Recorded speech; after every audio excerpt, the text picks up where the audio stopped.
આ દુર્ઘટના માનવ સર્જિત દુર્ઘટના છે। यार બ્રિજના બ્રિજ તૂટી જાય અને એ પણ ગંભીર રીતે બે ભાગ થઈ જાય બ્રિજના। ટેક્સ જનતા એટલા માટે ભરે કે તમને એને વ્યવસ્થા આપો સુરજ, અને વ્યવસ્થા આપવાને બહાને તમને નાણાં આપે અને એ નાણાં ભ્રષ્ટાચાર કરીને તમે ખાઈ જાઓ અને પાછા મરે પણ જનતા। ક્યાં સુધી આ ભાજપના ભ્રષ્ટાચારનો ભોગ બનતી રહેશે? જે પાદરાના મુંજપરા પાસે ગંભીરા બ્રિજ છે એ તૂટી પડ્યો। વડોદરાના પાદરા નજીક આવેલી મહીસાગર નદી ઉપરના ગંભીરા બ્રિજ તૂટી પડતા ઈશુદાન ગઢવીએ રાજ્ય સરકાર અને સાથે જ ગુજરાતના મુખ્યમંત્રી સામે સવાલો ઉઠાવ્યા છે કે જ્યારે આ પ્રકારની ઘટનાઓ બને છે ત્યારે જ કેમ સરકાર કે સરકારના તંત્ર જાગે છે?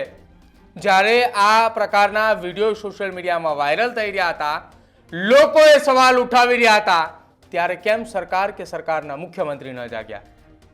અને ઈશુદાન ગઢવીએ તો ત્યાં સુધી કીધું કે રાજ્યના મુખ્યમંત્રીએ રાજીનામું આપી દેવું જોઈએ। નમસ્કાર, આપ જોઈ રહ્યા છો ન્યૂઝ રૂમ ને આપની સાથે હું છું પ્રદીપ।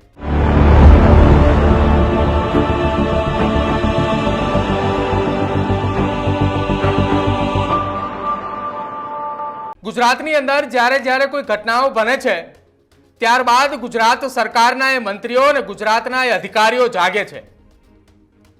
સોશિયલ મીડિયાના માધ્યમથી અને લોકોની રજૂઆત તો ગુજરાતના અધિકારીઓ એક કાને સાંભળે છે અને બીજા કાને કાઢી નાખે છે, જાણે અધિકારીઓને કોઈની પડી જ ના હોય તેમ।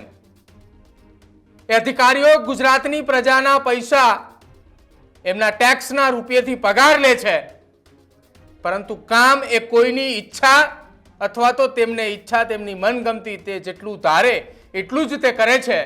કેમ કે જો ગુજરાતના અધિકારીઓએ પોતાની નિષ્ઠાપૂર્વક કામગીરી કરતા હોત તો આ વડોદરાનું પાદરાના મહીસાગર નદી ઉપર બનેલો આ ગંભીરા બ્રિજ એ આજે તૂટ્યો તો એમાં કોઈના મોત ના થયા હોત। સાહેબ, 8 લોકોના મૃત્યુ થયાના સમાચાર સામે આવી રહ્યા છે, પરંતુ હરામ બરાબર જો કોઈ જવાબદાર અધિકારીઓએ પોતાની જવાબદારી સ્વેચ્છાએ સ્વીકારી હોય અને ત્યાં પહોંચીને કહ્યું હોય કે અમારી ભૂલ હતી ને જેના કારણે આ ઘટના બની। વિપક્ષ નેતા ઈશુદાન ગઢવીએ શું કહી રહ્યા છે સાંભળો એ પહેલા। આજે ગુજરાતમાં ફરી એકવાર મોટી દુર્ઘટના ઘટી છે। આ દુર્ઘટના માનવ સર્જિત દુર્ઘટના છે।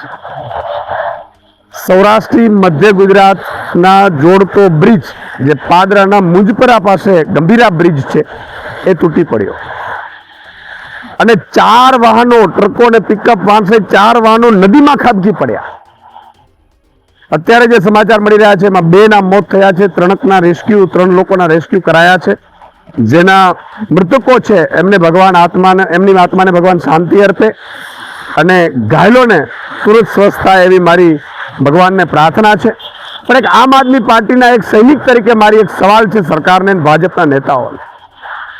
ટેક્સ જનતા ભરે, ટેક્સ જનતા એટલા માટે ભરે કે તમને એને વ્યવસ્થા આપો સુરજ, અને વ્યવસ્થા આપવાને બહાને તમને નાણાં આપે અને એ નાણાં ભ્રષ્ટાચાર કરીને તમે ખાઈ જાઓ અને પાછા મરે પણ જનતા। જનતા ક્યાં સુધી આ ભાજપના ભ્રષ્ટાચારનો ભોગ બનતી રહેશે?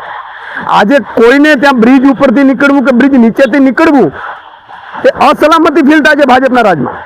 આ ભાજપે કેવું ગુજરાત બનાવ્યું છે કે જે ગુજરાતમાં લોકો બ્રિજ નીચે ઉભા રહેતા પણ ડરે છે અને બ્રિજ ઉપર ચાલતા પણ ડરે છે।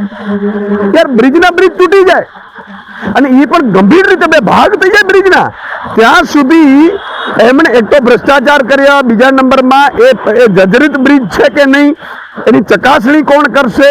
એ જર્જરિત તો વાહન વ્યવહાર બંધ કેમ ન કર્યું?